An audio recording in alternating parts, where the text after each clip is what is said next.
Good morning po. Siya po ito. Siya po yung kahapon na kinuha ko sa sementeryo. Ginagamot ko po siya ngayon yung skin niya kasi meron po siyang signs ng maltreatment. Bali yung skin po niya, akala ko nun fungal. Pero nung pinapaliguan ko siya kahapon, lumalabas po yung, natatanggal po yung langib nung sugat niya.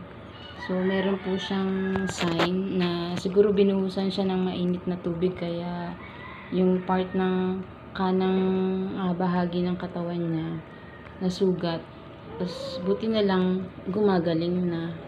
Yung paa niya po, yung kamay niya na kanan, ano din siya, nakabaliko.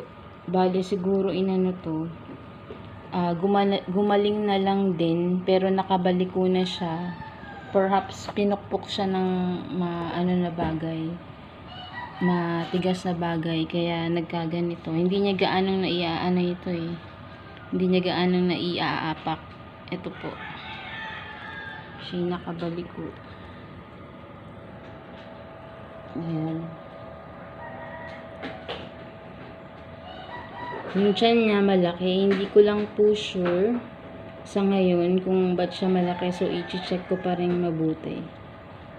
Sana po support niyo siya. Putol po yung ano niya eh, buntot niya. Sobra siyang takaw. Hindi ko pa po siya nilalagyan ng name. Wala pa siyang name.